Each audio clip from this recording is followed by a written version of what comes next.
امنیۃ ظفرت نفسی بہا زمنا والیوم احسبها اضغاث احلامی، میری وہ تمنائیں جنہیں میری جان نے ایک مدت میں حاصل کیا، آج وہ مجھے خواب و خیال کی باتیں نظر آ رہی ہیں۔ ہم میں سے ہر شخص اپنا پیشن دیکھے، کیا ہے اس کا پیشن، کس چیز کو پا لینا، کیا حاصل کرنا۔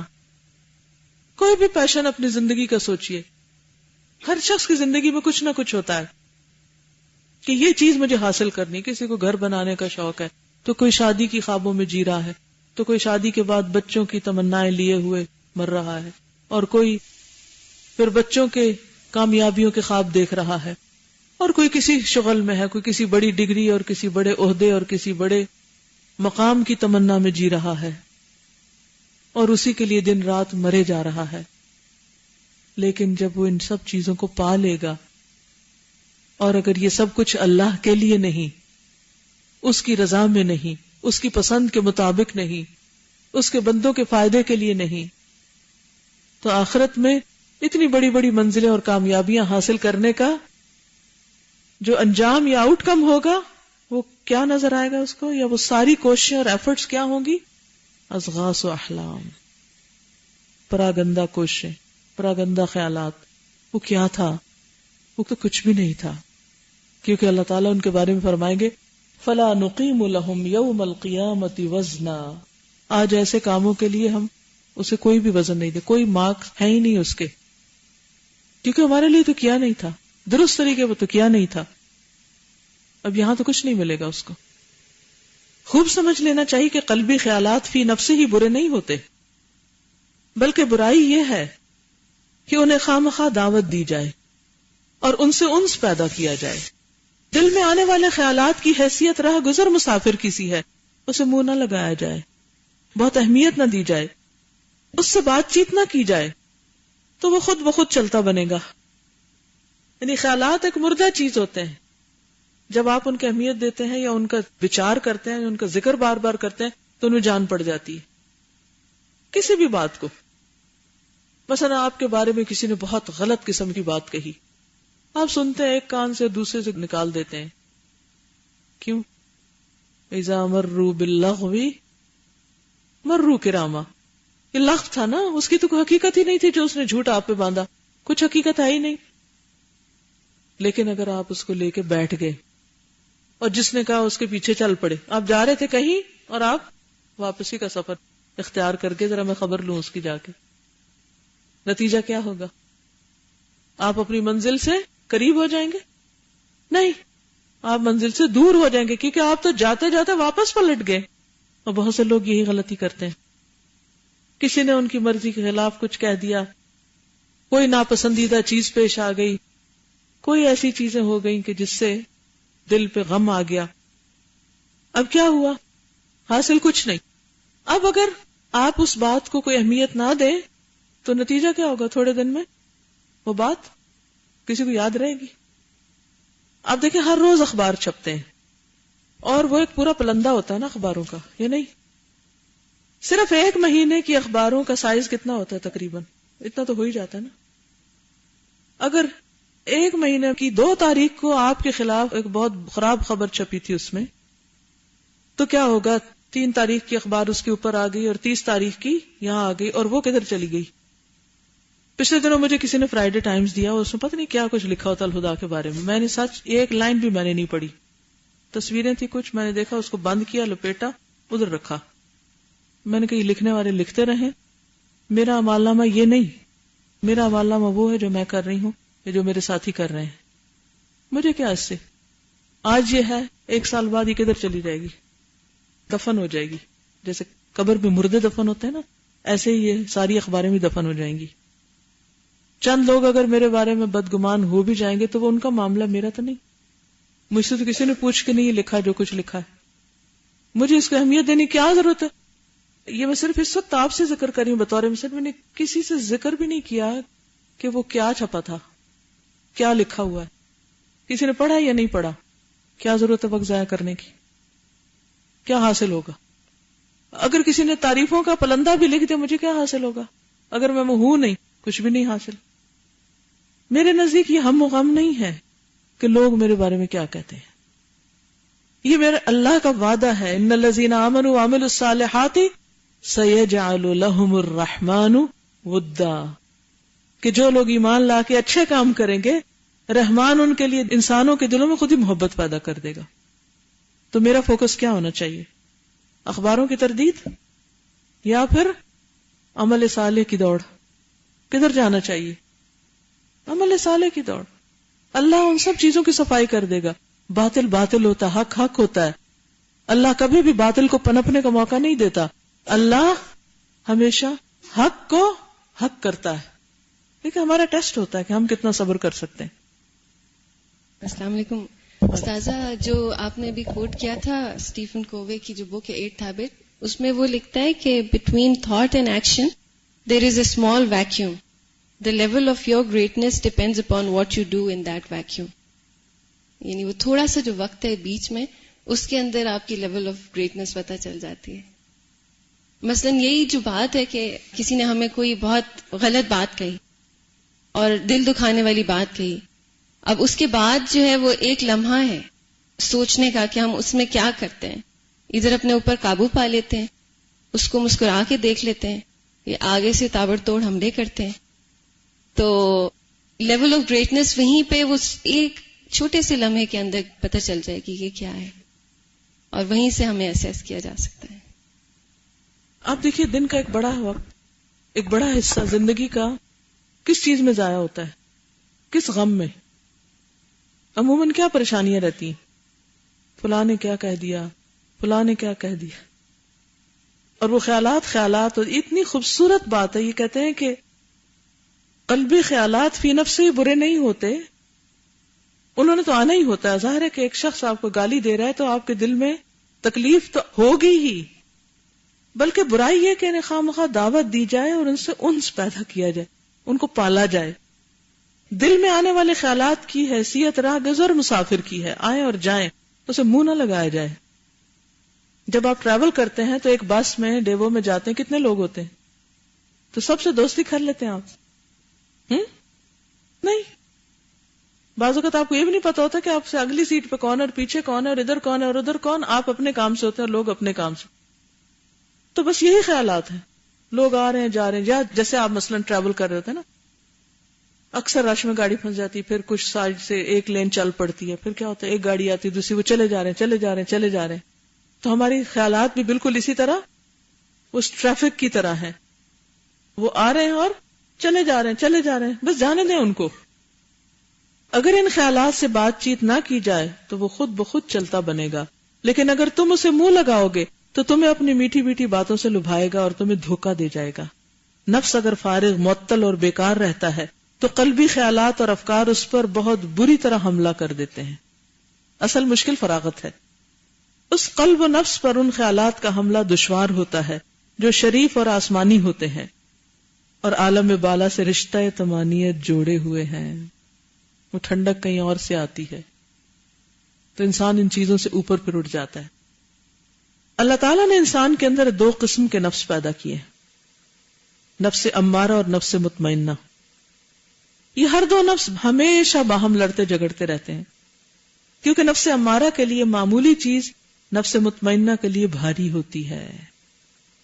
یعنی ایک گناہ جو نفس امارہ کے لیے معمولی چیز ہے، نفس مطمئنہ کے لیے بہت بڑا بوجھ کہ یہ کیوں کیا. ایک طرف سے تعویلیں آ رہی ہیں اور دوسری طرف سے ڈانٹ پڑ رہی ہے. جس چیز سے نفس امارہ لذت اندوز ہوتا ہے، نفس مطمئنہ کو اس سے تکلیف ہوتی ہے. یہ جملہ بہت خوبصورت ہے، اس کو بھی نوٹ کر لیں. جس چیز سے نفس امارہ لذت اندوز ہوتا ہے، نفس مطمئنہ کو اس سے تکلیف ہوتی ہے. نفس امارہ کے لیے یہ بہت بھاری اور انتہائی تکلیف دہ ہے کہ انسان صرف اللہ تعالیٰ کے لیے عمل کرے. اللہ اکبر. اسی لیے آپ نے دیکھا ہوگا کہ جس کام پر آپ کو لوگوں سے جلدی جلدی تعریف ملنے لگے اس پر آپ کتنے خوش ہوتے ہیں اور اس پر ہم کتنے تیز ہو جاتے ہیں اور پھر وہ کام کرنا ہمیں آسان لگتا ہے. لیکن جو کام دیر پا فائدے کا ہو، جس پر کہیں سے کوئی تعریف نہ آئے، کوئی نوٹس ہی نہ کرے، کوئی اس پر شاباش ہی نہ دے، کوئی کہیں نام ہی نہ لکھا جائے، کتنے لوگ ہیں جو وہ کام پھر بھی کریں گے کہ یہی کرنا ہے کیونکہ اللہ راضی ہوتا ہے. وہ خوشی اور اطمینان کا پیغام پھر وہ نیچے آس پاس سے نہیں دیکھتے، اوپر سے دیکھتے، وہ وہاں سے آتا ہے دل میں. کچھ لوگوں کو کیا چاہیے ہوتا ہے؟ آس پاس کی ڈوز چاہیے ہوتی ہے، وہ ملتی رہے تو وہ چلتے رہتے ہیں. اور کچھ لوگوں کو اس سے گھبراہٹ ہوتی ہے، اور وہ کیا چاہتے ہیں کہ وہاں سے دل میں نفس مطمئنہ کے اندر اطمینان آئے. اللہ تعالیٰ کو سب سے مقدم سمجھے، یعنی نفس امارہ کے لیے بڑا تکلیف دہ ہوتا ہے، اور خواہشات کے مقابلے میں رضا الہی کو ترجیح دے. لیکن نفس مطمئنہ کے لیے اس سے بہتر نفع بخش اور فرحت آگیں کوئی چیز نہیں. نفس مطمئنہ کو اس عمل سے انتہائی درجے کی تکلیف ہوتی ہے جو غیر اللہ کے لیے کیا جائے. آپ نے دیکھا ہوگا کہ اگر آپ عادی ہو جائیں اللہ کے لیے کام کرنے کے، اور کسی وقت ایسی کوئی سلپ ہو جائے تو انسان سمجھتا ہے کر کے ہی ضائع کیا ہے، کوئی فائدہ نہیں ہوا اس کام کے کرنے کا. تو نفس مطمئنہ کو اس عمل سے انتہائی تکلیف ہوتی ہے کہ خواہشات کی پیروی کی جائے. یہ باتیں نفس مطمئنہ کے حق میں سخت مضرت رساں ہیں. آپ نے دیکھو کہ لوگوں کی گفتگو کے موضوعات فرق ہوتے ہیں، ہر شخص کی گفتگو کا موضوع اور ہوتا ہے. کچھ لوگ اللہ کی باتیں سن کے بڑے خوش ہوتے ہیں، اور کچھ لوگ اپنی باتیں کر کے بڑے خوش ہوتے ہیں. نفس مطمئنہ پہ یہ بات انتہائی گراں ہوتی ہے کہ لوگ اپنی ذات میں جی رہے ہوں اور وہ اللہ کی بات نہ کریں. کبھی آپ کو ایسی کسی مجلس میں جانے کا اتفاق ہو تو یوں دل کو وحشت ہونے لگتی، دل لگتا ہی نہیں، اور پھر آپ کیا کہتے ہیں؟ ہم انفٹ ہو گئے ہیں. اور پھر شیطان کیا کہتا ہے؟ تم غلط ہو، کیونکہ باقی سارے لوگ تو ایسے ہی سوچتے ہیں اور تم کسی اور طرح سوچتے ہو، تم انفٹ ہو، تم غلط ہو. حالانکہ آپ اکیلے ٹھیک ہوتے ہیں، لیکن شیطان آپ کو وسوسے ڈال ڈال کے کہتا نہیں تم غلط ہو. وہ سارے لوگ تو نہیں غلط ہو سکتے، حالانکہ یہ تو کوئی قاعدہ نہیں کہ میجورٹی ہی ٹھیک ہوگی. مشرکین کو اپنے بتوں کا ذکر بہت پسند آتا تھا اور اس میں خوش ہوتے تھے، اور جب ایک اللہ کا ذکر کیا جاتا تو ان کے چہرے مرجھا جاتے، دل تنگ ہونے لگتے، بس صرف ایک اللہ کی بات. اس کے برعکس نفس مطمئنہ کے لیے عین راحت اور خوشی اور اطمینان ہے کہ جہاں اللہ کی بات زیادہ. آج اتفاق یہ ہوا کہ مجھے کسی مجلس میں جانے کا اتفاق ہوا. بہت دنوں سے انتظار کر رہی تھی کہ میں اس مجلس میں جاؤں گی، اور ایک طرح سے لمحے گن رہی تھی. لیکن جب میں اس مجلس میں گئی اور لوگوں نے بات شروع کی تو وہ باتیں ان کی اپنی ذات کے بارے میں تھی. میں یہ تھی، میں یہ تھی، میں نے یہ کیا، میں نے وہ. ہر میں میرے دل پہ ایسے لگ رہا تھا کہ جیسے کوئی ایک پتھر پھینک رہا ہے. ہر دفعہ جب کوئی میں کہتا تو مجھے لگتا کسی نے مارا مجھے. تھوڑی دیر میں میرے دل کے اندر شدید گھبراہٹ شروع ہو گئی. مجھے لگا جیسے میں غلط جگہ بیٹھی ہوں اور مجھے فوراً یہاں سے اٹھ جانا چاہیے، اور واقعی میں نہیں بیٹھ سکی.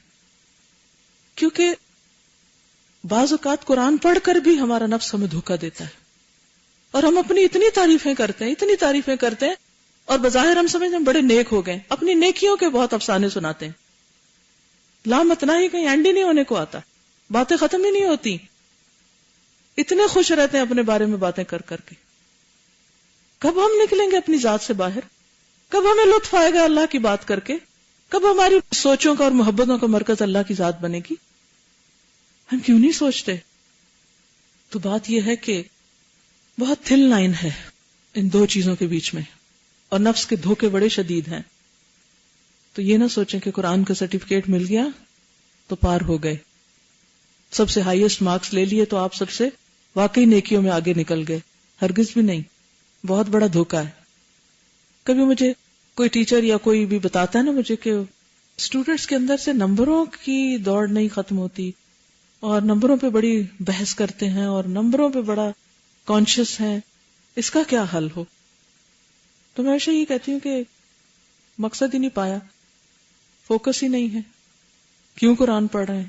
سرٹیفکیٹ لینے کے لیے، نمبر لگوانے کے لیے؟ پھر تو آپ بڑے ہی غلط کام کر رہے ہیں. آپ کو یہاں نہیں ہونا چاہیے، کچھ اور کرنا چاہیے.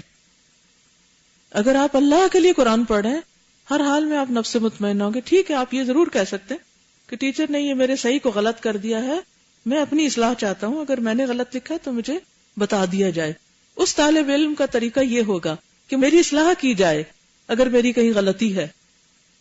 لیکن وہ طالب علم قرآن پڑھ کے بھی کچھ نہیں پڑھا کہ جو اس بات پہ لڑے اور جھگڑے کہ میرا آدھا نمبر کیوں کم ہے اور میں کیوں پیچھے رہ رہا ہوں. تو ساری نیت ہی الٹ ہے. ہم دنیا میں شہرت کے لیے کہ ہم نمبر 1 آئے اس کے لیے پڑھ رہے ہیں، اور قیامت کے دن ایسے قرآن پڑھنے والوں کا انجام کیا ہوگا کہ جو صرف شہرت کے لیے پڑھ رہے تھے. تو نفس کے ان جنجالوں سے باہر نکلنا کوئی آسان نہیں ہے. یہ ایسی بیڑیاں ہیں جن کو توڑنے کے لیے بڑی ہی قوت چاہیے کہ ہمارا ہر کام صرف اللہ کے لیے خالص ہو جائے. لیکن یہ سارے مواقع ہمارے اپنے لیے ایک جائزہ بھی ہیں کہ ہم کہاں کرتے کیا ہیں. قلب کی یہ حالت ہے کہ اس کی دائیں جانب نفس مطمئنہ اور فرشتہ رہتا ہے، اور بائیں جانب نفس امارہ اور شیطان. اس فرشتے اور شیطان میں ہمیشہ جنگ جاری رہتی ہے. باطل اور فاسد اعمال شیطان اور نفس امارہ سے وابستہ ہوتے ہیں، اور حق اور صالح عمل فرشتے اور نفس مطمئنہ کے ساتھ وابستہ ہوتے ہیں، اور زندگی بھر جانبین کی جنگ جاری رہتی ہے. جانبین ان دونوں گروہوں، کبھی یہ گروہ غالب رہتا ہے کبھی وہ، لیکن نصرت و ظفر مندی یعنی کامیابی صبر اور استقامت کے ساتھ ہی وابستہ ہے. جو شخص صبر کرتا ہے، حق کی تلقین کرتا ہے، باہم ربط اور تعلقات استوار کرتا ہے، اللہ تعالیٰ سے ڈرتا ہے، ایسے شخص کے لیے فلاح اور نجات ضروری ہے. خدا کا حکم کبھی تبدیل نہیں ہو سکتا. وَلَن تَجِدَ لِسُنَّتِ اللَّهِ تَبْدِيلًا. اس نے صاف صاف فرما دیا ہے کہ انجام کار تقوی اور پرہیزگاری کے لیے ہے، فوز و فلاح متقیوں اور پرہیزگاروں ہی کے لیے ہے. ان للمتقین مفازا حدائق و اعنابا. انسان کا قلب ایک سادہ اور بے نقش و نگار لوح ہے، تختی کی طرح ہے. دل میں آنے والے خیالات کے نقوش دل پر منقش ہوتے ہیں. جس قسم کے یہ خیالات ہوں گے اسی قسم کے نقوش منقش ہوں گے. یعنی آپ اپنے دل کو یا تو سجا رہے ہیں زینہ بزینت الایمان، یا پھر اوٹ پٹانگ قسم کے خیالات سے اسکریبل کر رہے ہیں. کسی عقل مند کے لیے یہ کیوں کر سزاوار ہے کہ وہ اس سادہ اور بے نقش لوح کو کذب اور غرور، فریب، دھوکے اور باطل تمناؤں اور فاسد آرزوؤں اور سراب نما بے حقیقت نقوش سے سیاہ کرے. ان باطل نقوش سے کون سی حکمت، مصلحت، کون سا علم اور کون سی ہدایت قلب پر منقش ہو سکتی؟ پھر حکمت نہیں ملتی. انسان اگر چاہتا ہے کہ ان نقوش کے ساتھ علم و حکمت اور رشد و ہدایت کے نقوش قلب پر منقش کرے تو اس کے معنی یہ ہے کہ ایک سیاہ لوح پر علم نافع کے نقوش لکھ رہا ہے جس سے کوئی فائدہ نہیں. قلب اگر افکار ردیہ سے پاک نہیں، ردی یعنی گھٹیا قسم کے سوچوں سے، تو اس میں مفید خیالات، مفید افکار جگہ ہی نہیں پا سکتے. پاکیزہ خیالات، مفید افکار تو صرف پاکیزہ صاف ستھری جگہ میں ہی منقش ہو سکتے ہیں. جیسا کہ کسی شاعر نے کہا ہے، اتانی ہواہا قبل ان عارف الہوا فصادف قلبا خالیا فتمکنا. اس کا عشق میرے پاس اس وقت آیا جب میں عشق کو پہچانتا بھی نہ تھا، اسے خالی قلب مل گیا جہاں وہ جاگزیں ہو گیا. یعنی دل خالی تھا تو وہ محبت آ کے دل کو پکڑ گئی، جکڑ گئی. تو اسی طرح جو دل خالی ہوتا ہے، جس دل میں اللہ کی محبت حقیقی معنوں میں جمی ہوئی نہیں ہوتی، تو وہاں دنیا کی محبت آ کے جگہ بنا لیتی. یہ جیسے ناجائز قبضے ہوتے ہیں نا، قبضہ گروپ جو خالی زمینوں پہ قبضہ کرتے ہیں، وہ دیکھتے ہیں کہ جہاں جہاں کوئی بستہ نہیں ہے، کوئی گھر خالی ہے، تو توڑ کے اندر جا کے اپنی بستی بنا لی. اسی بنا پر اکثر صوفیاء نے اپنے سلوک کی عمارت حفظ خیالات پر قائم کی ہے. وہ کہتے ہیں کہ تا حد امکان کسی خیال کو قلب میں داخل نہ ہونے دیا جائے اور قلب کو بالکل فارغ اور صاف ستھرا رکھا جائے تاکہ قلب کشف اور وجدان اور ظہور حقائق الوہیہ کے قابل رہے. لیکن ان صوفیاء نے اس ایک چیز کی حفاظت کرنے میں بہت سی قیمتی چیزیں ضائع کر دی. صوفیاء نے قلب کو اس قدر خالی رکھنے کی کوشش کی کہ کسی ایک خیال کو بھی جگہ نہ دی. نتیجہ یہ نکلا کہ اس جگہ کو شیطان نے خالی پایا تو وہ دوڑ پڑا اور فاسد اور باطل امور کو ان چیزوں کا جامہ پہنا دیا جنہیں یہ لوگ اعلیٰ اور اشرف سمجھتے تھے. ان باطل اشیاء کو خیالی اور وہمی برتری والی چیزوں کا جامہ پہنا کر ان خیالات اور افکار کے عوض میں لا دھرا جو حقیقتاً علم و ہدایت کا مادہ ہے. قلب جب ان اچھے خیالات اور افکار سے خالی رہا تو شیطان دوڑ پڑا اور صاحب قلب کے مناسب حال کوئی مشغلہ تجویز کر دیا. مشغلے کے مناسب حال خیالات و افکار کھڑے کر دیے اور ان میں اسے مشغول کر دیا. ظاہر ہے کہ ایک انسان اگر سفلی خیالات، سفلی کیا ہوتے؟ نچلے، گھٹیا خیالات و افکار کی صلاحیت نہیں رکھتا تو اس میں علوی خیالات اور افکار کی صلاحیت کہاں ہوگی؟ چنانچہ شیطان نے ایک ارادے سے اسے الگ کر دیا مگر تجرید و فراخ کے ارادے میں مشغول کر دیا کہ بندہ بالکل بیکار ہو کر رہ جائے. یعنی ایسی محنت پہ لگا دیا کہ جو مطلوب نہ تھی. یعنی اللہ نے ہم سے یہ نہیں چاہا کہ دل میں کچھ بھی نہ آئے اور دل بالکل ہی خالی رہے. نہیں، اس میں صحیح خیالات جمع راسخ ہوں، ارادے بنے، عزیمت بنے اور انسان کچھ کرے. در حقیقت موجب صلاح و فلاح وہ ارادہ ہے جو اس کے قلب پر اپنی حکومت قائم کر کے اسے عملی زندگی عطا کرے. یہ وہی ارادہ ہو سکتا ہے جو اللہ تعالیٰ کی دینی اور امری مراد پوری کر سکے. یہ اللہ تعالیٰ کو محبوب اور پسندیدہ ہے اور اس سے اس کی رضامندی وابستہ ہے. وہی ہے جو قلب اور قلب کی ساری مصروفیتوں کو معرفت الہی اور معرفت الہی کی تفصیلات کی طرف موڑے.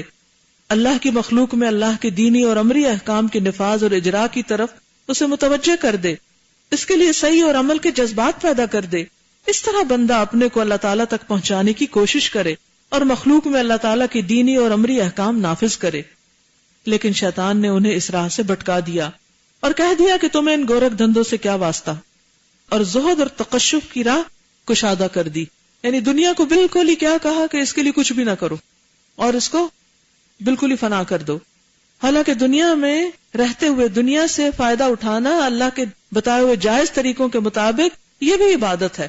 جیسے نکاح ایک عبادت ہے، کھانا پینا بھی اپنے حد کے اندر ہو تو وہ بھی اللہ کے حکم کی اطاعت ہے. کلو کس نے کہا ہے، واشربو کس نے کہا ہے، ولا تسرفو جس نے کہا ہے. لیکن شیطان نے انہیں اس راہ سے بھٹکا دیا اور کہہ دیا کہ تمہیں ان گورکھ دھندوں سے کیا واسطہ. بالکل ہی دنیا سے ایک طرف کر دیا، دنیا اور دنیا کے اسباب سے یکلخت الگ کر کے صراط مستقیم سے ہٹا دیا، غلط راہ پر لگا دیا اور وہمیات اور خیالات کی دنیا میں لے جا کر کھڑا کر دیا.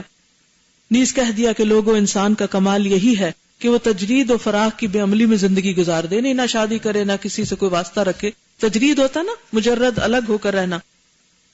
دنیا اور دنیا کے اسباب سے بندے کو کیا واسطہ. افسوس صد افسوس، انسان کا کمال یہی ہے کہ ارادت کے ذریعے اپنے قلب اور باطن کی صفائی کرے. ارادت کیا؟ یعنی خود ارادہ کر کے دنیا والوں کی پرواہ نہ کرتے ہوئے پروردگار عالم کی رضامندی حاصل کرنے میں اپنے خیالوں اور ارادوں کو کام میں لائے. ان طریقوں اور راستوں پر غور و تدبر کرے جو اللہ تک پہنچاتے ہیں. بس کامل ترین انسان وہ ہے جس کے قلبی خیالات، افکار اور ارادے بے شمار ہوں. ٹھیک ہے؟ تو زیادہ سوچنا کوئی بری بات نہیں، زیادہ ارادے بنانا اس میں کوئی غلط بات نہیں ہے. وہ بناتے رہنے، وہ ہوں گے تو تبھی کچھ کریں گے نا. 10 ارادے بنائیں گے، ہو سکتا ہے ایک ہاتھ میں آ جائے کچھ کرنے کو، لیکن وہ صرف پروردگار عالم کی رضامندی کے لیے ہوں. جتنی نیتیں کرتے جائیں گے اس کا بھی اجر ہوگا. اور ناقص ترین انسان وہ ہے جس کے قلبی خیالات اور افکار اور ارادے بے شمار ہوں مگر وہ حظ نفس اور خواہشات کے لیے ہوں، صرف خوش ہونے کے لیے. واللہ المستعان، اللہ ہی سے مدد چاہی جاتی. یہ دیکھیے حضرت فاروق ہیں رضی اللہ عنہ، عمر فاروق. آپ کے قلبی خیالات اور افکار کس قدر کثیر اور وافر ہیں اور محض رضا الہی کے ماتحت ہوتے تھے.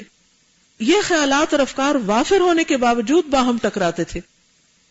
بعض اوقات یہ نماز کی حالت میں آپ پر مستولی ہو جاتے، یعنی چھا جاتے، اور آپ نماز ہی کے دوران ان سے کام لیتے. اپنی نماز میں وہ مجاہدین کا لشکر ترتیب دیتے تھے. اس طرح آپ ایک عبادت میں دوسری عبادت کو داخل اور شامل کر لیتے تھے. یعنی یہ تو ہو نہیں سکتا کہ مطلقاً نماز میں کوئی خیال نہ آئے. یہ ہو سکتا ہے، آئیں گے خیال، لیکن ضرورت اس چیز کی کہ کیا سوچ رہے ہیں. یہ سوچ رہے اچھا فلاں نے میرے ساتھ یہ کیا تھا، میں اس کی یوں خبر لوں گی. یہ غلط ہے. لیکن حضرت عمر جیسے خیالات اور ارادے جس میں انسان پھر اللہ کی اطاعت اور عبادت ہی کے منصوبے بنا رہا ہو، تو وہ ایک عبادت میں دوسری عبادت کا داخل ہونا ہے، کیونکہ دل تو اللہ کی طرف اس وقت بھی متوجہ ہے. نماز میں جہاد کو داخل کر لیتے. نماز بھی ادا ہو رہی ہے اور جہاد بھی ہو رہا ہے. جیسے آپ نے دیکھا ہوگا کہ عین جنگ کی حالت میں نماز کا حکم دیا گیا نا. اب وہ کیا کر رہے ہیں؟ جنگ کا میدان ہے، دشمن بھی سامنے ہے اور ساتھ نماز بھی پڑھی، 2 in 1 ہو رہا ہے نا. اس کی بھی اجازت ہے. اور یہاں کیا کہ خود جنگ کے میدان میں نہیں، لیکن جن کو بھیج رہے ہیں ان کی صفیں تب درست کر رہے ہیں، ان کو ترتیب دے رہے ہیں. اللہ اللہ، تداخل عبادت فی العبادات کی کیا بہترین صورت ہے. یہ عزیز و شریف دروازہ اسی کے لیے ہوتا ہے جو صادق القول اور حاذق القلب ہوتا ہے. نہیں، حاذق القلب ہوتا ہے جو دل کی حالت کو پہچانتا ہے اور اس کو محسوس کرتا ہے اور اس کے اوپر کی واردات کو فوراً پہچان جاتا ہے. علم و بصیرت سے آراستہ ہوتا ہے، عالی حوصلہ اور بلند ہمت ہوتا ہے. یہ بھی اہم پوائنٹ ہے، عالی حوصلہ اور بلند ہمت، کہ جو دل کے اندر ارادہ ہے اس کا اظہار کرتا رہتا ہے. وہ ان امور میں اس قدر مہارت رکھتا ہے کہ ایک عبادت میں داخل اور شامل ہونے کے بعد بہت سی عبادتیں اس کے اندر کس طرح داخل کر سکتا ہے اور اس میں وہ کس طرح کامیاب ہو سکتا ہے. یہ عبادت اور حذاقت محض اللہ تعالیٰ کا عطیہ ہے اور بس. وَذَلِكَ فَضْلُ اللَّهِ يُؤْتِيهِ مَن يَشَاءُ. کوئی کچھ کہنا چاہتا ہے؟ کہیے. السلام علیکم ورحمۃ اللہ وبرکاتہ. اتنی امیزنگ چیز ہے کہ مجھے پتا نہیں تھا کہ آج کا لیکچر کس ٹاپک پر ہے. میں پنڈی میں ہوتی ہوں اور وہاں سے مجھے صرف آدھا گھنٹہ لگا یہاں آنے میں. تو آج میں نے کہا چلو میں سورۃ الکہف اپنی کمپلیٹ کر لیتی ہوں. اس کی میں ریسیٹیشن کمپلیٹ نہیں کر سکی تھی. وہ میں نے قرآن کھول لیا اور میں نے بالکل نہیں دیکھا اپنے ارد گرد کہ کون سی ٹریفک آ رہی ہے اور جا رہی ہے. تو کافی دیر کے بعد میں نے سے نظر اٹھائی تو میں نے کہا اچھا ہم یہاں پہنچ گئے. تو اس وقت میں نے سوچا کہ ٹریفک تو چاہے میں دیکھ رہی ہوں یا نہیں دیکھ رہی وہ آ ہی رہی نا. کوئی ادھر سے آ رہا ہوگا, کوئی ادھر سے, کوئی بیچ میں لگنے والا ہوگا, کہیں سے اس نے بچایا ہوگا ڈرائیور نے, مجھے نہیں معلوم. اگر مجھے پتا ہوتا تب بھی وہی ہوتی, مجھے نہیں پتا تھا تو تب بھی وہی تھی. میرا پتا کرنا ضروری تھا. مجھے ڈر بھی اسی وجہ سے زیادہ لگتا ہے کہ میں فوکس اتنا زیادہ اس پہ کر رہی ہوتی ہوں ایسی چیز پہ جس کا کوئی فائدہ نہیں ہے. تو پھر میں نے اس وقت یہ سوچا کہ خیالات بھی ایسے ہی ہوتے ہیں نا, آ رہے ہیں جا رہے ہیں, آ رہے ہیں جا رہے ہیں آپ کے ارد گرد. You keep on doing what you have to do. جو آپ کے لیے زیادہ فائدہ مند ہے آپ وہ کام کریں اور ان خیالات کو آنے دیں اور جانے دیں اور آپ موو کرتے جائیں. اس وقت مجھے یہ خیال آ رہا تھا اور ابھی اس لیسن کے دوران بالکل یہی بات ہے کہ جو خیالات آپ سے ریلیونٹ ہی نہیں ہیں, ارریلیونٹ ہیں, جن کے بارے میں آپ نے کچھ بھی نہیں کرنا, تو ان کو بودر ہی کیوں کیا جائے کہ وہ کیا ہے. آپ جو کام کر رہے ہیں, جو بھی آپ کا پروڈکٹیو کام ہوتا ہے, آپ اس پہ کیوں نہیں فوکس کرتے. It's only a matter of focusing کہ آپ کس چیز پہ فوکس کر رہے ہیں.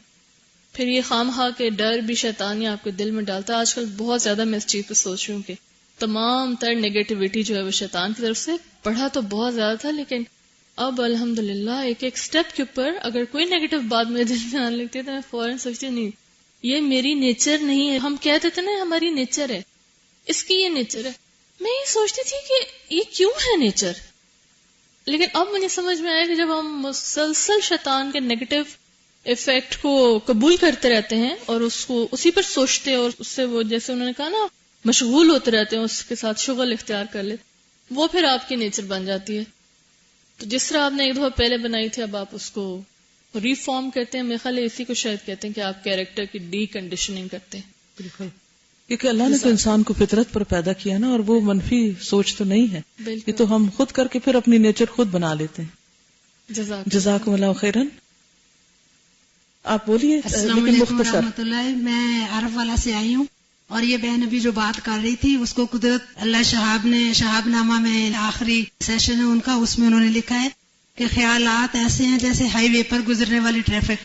اگر آپ زبردستی ان کو روکنے کی کوشش کرتے ہیں تو وہ سارے خیالات رک کے آپ کو اسے کھیلنے لگ جاتے ہیں اور ٹریفک رک جاتی ہے. اگر اس کو گزرنے دیں اور اپنی نماز پر خیال رکھیں تو انشاءاللہ تعالیٰ آپ کی نماز میں خیال نہیں آئے گا. شکریہ. بعض لوگ جیسے گاڑی میں بیٹھے ہوتے ہیں, ڈرائیو کوئی کر رہا ہوتا ہے اور وہ ساتھ ڈرائیو کر رہے ہوتے ہیں اور بے وجہ کی انرجی ضائع کرتے ہیں. تو اس وقت کو بھی بچا کے مفید استعمال کرنا چاہیے. وہ بھی صرف شیطانی ایک طریقہ ہوتا ہے. جزاکم اللہ خیرا. سبحانک اللہم و بحمدک نشہد ان لا الہ الا انت نستغفرک و نتوب الیک. السلام علیکم و رحمۃ اللہ وبرکاتہ.